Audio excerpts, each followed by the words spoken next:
Hi friends, welcome to Neelaveni Manickam handcraft, Edappadi, Salem மாவட்டம். Friends, ஆடி offer அள்ளிக்கலாம் வாங்காங்கன்னு ஒரு offer போட்டிருந்தேன். பீட்ஸு கிலோ 400 ரூபா தான். அதனால் அதை பார்த்துட்டு இன்றைக்கி வந்த ஆர்டர் தான். இதெல்லாம் இன்றைக்கி நான் டிஸ்பஸ் பண்ண போகிறேன். பாருங்கள், இது கால் கிலோ லெமன். இது வந்து எல்லோ, லெமன் எல்லோன்னு சொல்லலாம். எல்லோவும் இருக்குது. பீட்ஸில் 2-3 ரகம் இருக்குது. இது வந்து 1/2 kgயும் இந்த கூடையும் திண்டுக்கல் போகுது ஃப்ரெண்ட்ஸ். பாருங்கள், இது நேற்றே சொன்னேன் வீடியோவில். இது ரெண்டும் கால் பீட்ஸ் அவங்க பருத்து போடுறதுக்காக கேட்டிருக்காங்க. அப்புறம் வந்துட்டு இது வந்து பெரிய கவுண்டன் போகுது, கோபிச்செட்டிப்பாளையம். பார்த்துக்குங்க, என்னோட பீட்ஸ் எப்படி இருக்குன்னு உங்களுக்கு குவாலிட்டியே தெரியும்னு நினைக்கிறேன். பாருங்கள் எப்படி இருக்குன்னு. இது வந்துட்டு பீட்ஸ் வந்து parrot green 1/4 kilo, white 1/4 kilo. பாருங்கள், ஒயிட்டு வயரமாட்டம் இன்னும் 1/4 கிலோ.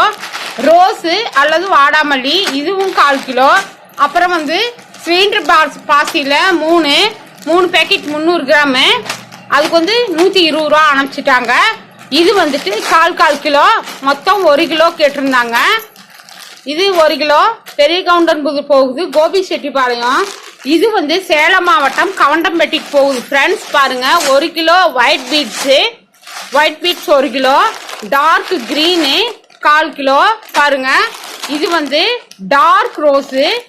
இந்த ரோஸ் வேற, இந்த ரோஸ் வேற. உங்களுக்கு ரெண்டுக்கும் வித்தியாசம் தெரியும். பாருங்கள், இந்த ரோஸ் 1/4 கிலோ. அப்புறம் வந்துட்டு எல்லோ கலரு, இது ஒரு 1/4 கிலோ. அப்புறம் வந்து வயலட்டு, இதுவும் 1/4 கிலோ.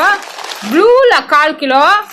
அப்புறம் இது லைட் ரோஸு, இது ஒரு 1/4 கிலோ. பாருங்கள், 1 2 3 4 5 6 1/2 கிலோ பீட்ஸு. இது வந்துட்டு 1 kg, மொத்தம் 2/2 கிலோ பீட்ஸு.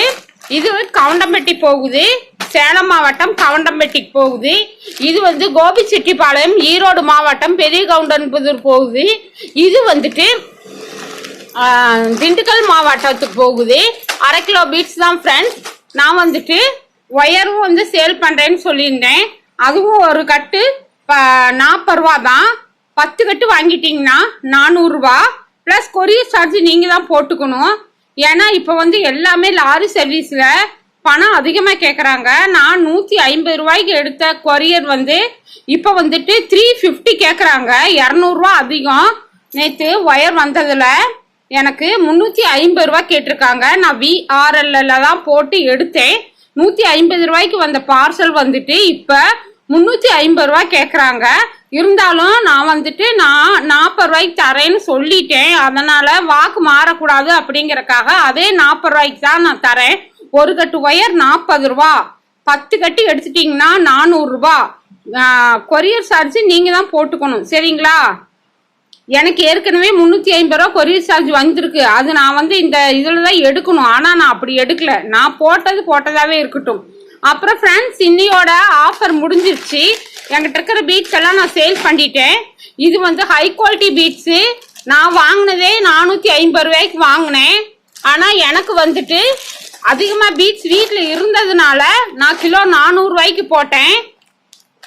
இன்ன வர பீட்ஸ் எல்லாம் வந்துட்டு எப்பவும் போல ரெகுலராக 1 கிலோ 500 ரூபா கொரியர் சார்ஜ் ஃப்ரீ போடுறேன் ஃப்ரெண்ட்ஸ். 1 கிலோ 500 ரூபா கொரியர் சார்ஜ் ஃப்ரீ, ஓகேங்களா? இனி வர பீட்ஸ் வந்துட்டு நீங்கள் இதை வாங்கி பார்த்துட்டு மறுக்கா வந்து கேட்டிங்கன்னா 400 ரூபாய்க்கு என்கிட்ட கிடைக்காது. ஏன்னா இது என்கிட்ட இருந்தது, நான் போட்டேன். இனிமேல் நான் வாங்குற பீட்ஸுக்கு வந்துட்டு 500 ரூபா ப்ளஸ் கொரியர் சார்ஜ் இல்லை, சரிங்களா?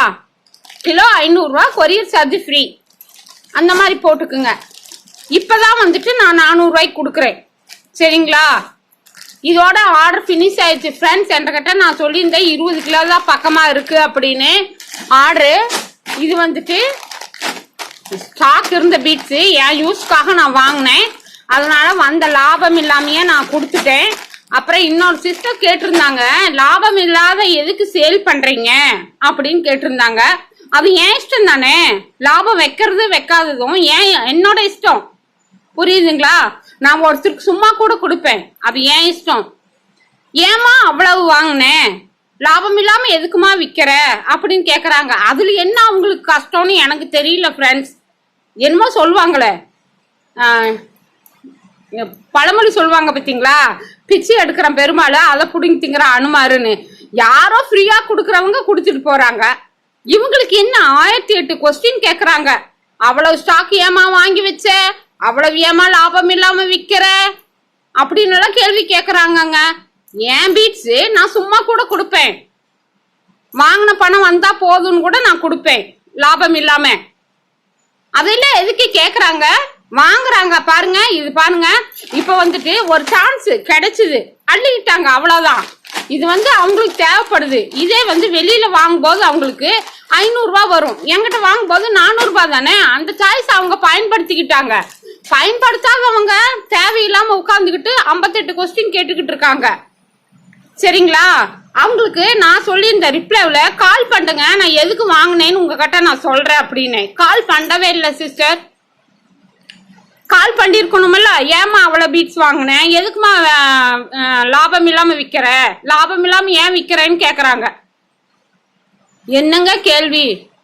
ஏன் இஷ்டங்க அது. லாபம் வச்சு விற்பேன், லாபம் இல்லாம விற்பேன், அது ஏன் இஷ்டம். நான் கை நட்டம் கூட பட்டு விற்பேன், அது என்னோட இஷ்டம் தான். வாங்குறது வாங்காதது உங்க இஷ்டம். இப்ப 500 ரூபாய்க்கு பீட்ஸ் கிடைக்குது உங்களுக்கு, நான் 400 ரூபாய்க்கு தரேங்கிறேன். வேணும்னா வாங்கிக்கிங்க, இல்லைன்னா விட்டுட்டு போங்க. அதை விட்டுட்டு நீ ஏன் கம்மி ரேட்டு கொடுக்குற, 400 ரூபாய்க்கு நீ ஏன் லாபம் இல்லாம கொடுக்குற, உன்னை யார் அப்படி கொடுக்க சொன்னா அப்படின்னு கேட்டா இதெல்லாம் என்ன கேள்வி? நீங்களே போய் பாருங்க, என்னோட சேனல்ல அந்த கொஸ்டின் கேட்டிருக்காங்க கமெண்ட்ஸ்ல. லாபம் இல்லாம ஏமா விக்கிற, லாபம் இல்லாம எதுக்குமா வாங்கி அவ்வளவு ஸ்டாக் வச்ச அப்படின்னு கேக்குறாங்க ஃப்ரெண்ட்ஸ். எப்படியெல்லாம் கேக்குறாங்க பாருங்க கேள்வி. என்னால முடியல. ஐயோ பேசாம சிவனேன்னு நான் ஒயர்கொடைய போட்டுக்கிட்டு இருந்துட்டு இருக்கலாம். என்கிட்ட இருக்கிறத நான் தீக்கணுமே அப்படிங்கறதுக்காக தான் நான் ஒரு சின்ன ஆஃபர் போட்டேன். அதுவும் முடிஞ்சிருச்சு இந்த ஆடி மாசத்தோட.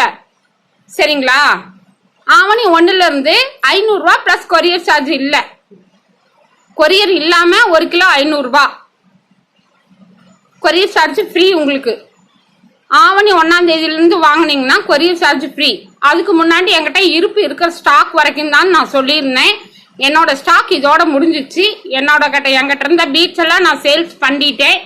இனிமே நான் வாங்கினா 500 ரூபாய் கிலோ, கொரியர் சார்ஜ் ஃப்ரீ. யாரு எவ்வளவு கிலோ வேணும்னாலும் வாங்கிக்கலாம். இன்னொன்னு, என்கிட்ட ஃபர்ஸ்ட் டைம் வாங்கினவங்கல்ல, இது புதுசு, என்கிட்ட பீட்ஸ் வாங்கி பார்த்துட்டு திருப்பி ரிட்டர்ன் வாங்குவாங்க.